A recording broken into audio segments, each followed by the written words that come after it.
सुरसंड प्रखंड के राधार पंचायत का एक मामला आप सब जानते हैं कि एक युवती को अज्ञात दो व्यक्ति द्वारा घर में घुसकर मुखिया को बुलाने को कहा गया, लेकिन वो बुलाने से इनकार कर दी तो उसको लगातार 2 गोलियां दागी, जिसमें से एक गोली लड़की के पेट में जाकर लगा।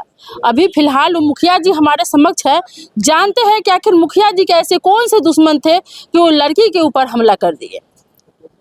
सर, क्या नाम हुआ आपका? मेरा नाम रविशंकर। रविशंकर जी, आपको ढूंढने के लिए ही उस लड़की को गोली मारा गया था। हाँ, यही है, हमको ही बुलाने के लिए बोला गया, नहीं बुलाई तो उसको मार दिया। तो ऐसा क्या हुआ कि वो उसके पास जो भी गोली मारने वाला था, जो भी आतंकवादी उग्रवादी या जो भी था, वो उसके पास पहुंचा, वो आपके पास नहीं आया? उसके घर, वो अकेले घर पर थी और उससे मेरा बातचीत है, शादी का रिश्ता है।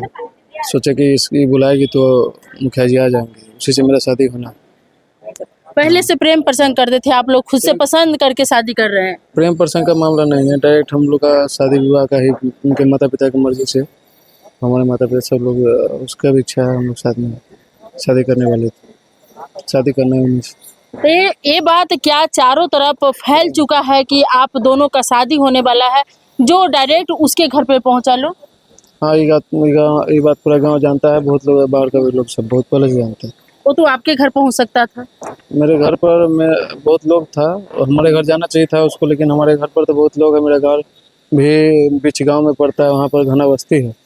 इसका घर जहाँ है वहाँ पर दूर दूर से भी लोग नज़र नहीं आते हैं। वहाँ पर घटना होने के 10 बजे दिन तक किसी को पता नहीं था घटना हुआ भी है। तो हमको खबर पता चला, वहाँ पर पहुँचे, उसके बाद पुलिस की गाड़ी बुलवाए, उसको लेके गए। वो सब भी किसी को मालूम नहीं चला कि यहाँ पर पुलिस की गाड़ी भी आया था रात को। घटना होने के कितने समय बाद आप रिमझिम के घर पे आप पहुंचे थे? घटना हुआ, हमको फ़ोन आया तो हम तुरंत सबसे पहले थाना प्रभारी को फ़ोन लगाया। सूचना देते हुए बार बार हम एम्बुलेंस के लिए फ़ोन किए, लेकिन सरकारी अस्पताल में फ़ोन नहीं उठ पाया। पुलिस का ही गाड़ी तुरंत पहुंची और हम लेके तुरंत, घटना हमको 1 बजे के बाद हमको फ़ोन आया था। जैसे ही में फ़ोन आया, हम 3 मिनट के अंदर वहाँ पर हम अपने अथी में पहुँच गए हूँ। आप अभी पहली बार मुखिया बने हैं? पहली बार बने। लेकिन इतने कम उम्र में आप मुखिया बने हैं और इतने कम दिनों में, मात्र 2 से 2.5 साल आपने सेवा दिया है, और इतने कम उम्र में आपने ऐसा कौन सा दुश्मन पा लिया कि इतना जल्दी आपके जान लेने पर उतारू हो गया है?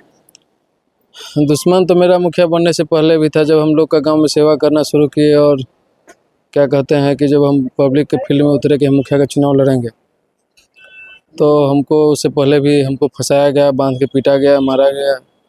उसके बाद भी इधर तो, और भी जब बन गए मुखिया तो किसी का गांव में दुकान से बंद हो गया राजनीति। किसी के पास कोई पब्लिक जाता नहीं है, किसी को कोई दिक्कत नहीं है पब्लिक को, सब काम हम कर ही देते हैं। इससे बेचैन है पुराना नेता, लेकिन हम तो देखे नहीं है, जानते नहीं है, तो इतना हमको अभी कंफर्म नहीं कह पाएंगे। जैसे मुखिया जी, आपने कहा कि लोगों की राजनीतिक दुकान बंद हो गई, इसीलिए हम लोगों के दुश्मन बन गए, लेकिन इतनी छोटी सी बातों के लिए किसी का कोई जान तो ले नहीं सकता है। बात सही है, पता है, छोटी बात इसको आप कह रहे हैं, लेकिन हमारे यहाँ पंचायत में हम जिस परिवार से आते हैं, वह परिवार बहुत ही मिडिल परिवार है। और हमारे पंचायत के बारे में पता कीजिएगा, इस ज़िला में मेरा राधार पंचायत एक पहचान अलग से रखता है। वहाँ बहुत बड़े बड़े लोग हैं, बहुत बड़े बड़े आदमी सब राजनीतिक पहले से कर चुके हैं। उस सब को इस बात को खटकता है। और बीच में इधर हुआ क्या है कि जो कुछ ज़मीन हमको मिला गिफ्ट में, पूर्व मुखिया के भाई के द्वारा हमको दिया गया, जो करोड़ों का ज़मीन है। हो सकता है कि एक बार वो भी प्रयास किया हो, क्या कि ज़मीन के लिए लड़ाई भी चल रहा है। तो पूर्व मुखिया के भाई आपको क्यों जमीन दे दी है? उसका अपना भाई भी तो था। अपने भाई के विवाद में वो भाई बेचना शुरू किए, तो इनका कोई है ना, एक बेटी है, तो सोचे कि हमसे पुराना राजनीति से पहले, मुखिया से पहले भी उनका बढ़िया संबंध था, बेटा की तरह हमको मानते हैं। तो सोचे कि जब अपना ही बर्बाद करिए रहा, तो हम भी कुछ इस गरीब मुखिया को दे देते हैं। हमको देवे की हैं, क्योंकि दिए हैं, उनका ऐसा नाम पड़ा है। जब पेपर में आपका न्यूज छपा है कि मुखिया जी के प्रेमिका को प्रेम प्रसंग के मामले में गोली लगी है, प्रेम प्रसंग क्या होता है? प्रेम प्रसंग जो था बहुत पहले वो सब बात था। अब तो हम लोग शादी के स्टेज पर है। प्रेम प्रसंग का बात तब शादी के स्टेज पर, फाइनल स्टेज पर। शादी, मेरे बहन का शादी होना था, उसके बाद शादी होना। यानी कि आपसे किसी न किसी दुश्मनी को निकाल करके आपके मंगेतर को टारगेट में लिया गया। हाँ, टारगेट किया इसलिए कि वहाँ पर कोई रहता नहीं था, सबको पता था, गांव का ग्रामीण लोग इसमें इन्वॉल्व होगा कोई ना कोई। यानी आपके गांव में पहुंचता तो शायद वो बचकर नहीं भाग पाता, इसीलिए आपको बाहर टारगेट किया। हमारे घर पे पहुँचता तो वहाँ से निकलना मुश्किल था उसका। मेरा घर घना बस्ती में है और हमारे यहाँ जाने के बाद हमारे घर पर भी लोग ऐसे भी रहते हैं, तो 4-5 लोग एक्स्ट्रा भी इधर उधर आसपास में रहते ही हैं, सब जगह हुआ रहता है। हम लोग के यहाँ गरीब मोहल्ला जानते हैं, रोड पे ही सोया रहता है ज़्यादा लोग। यहाँ आपको किस किस पर शक है?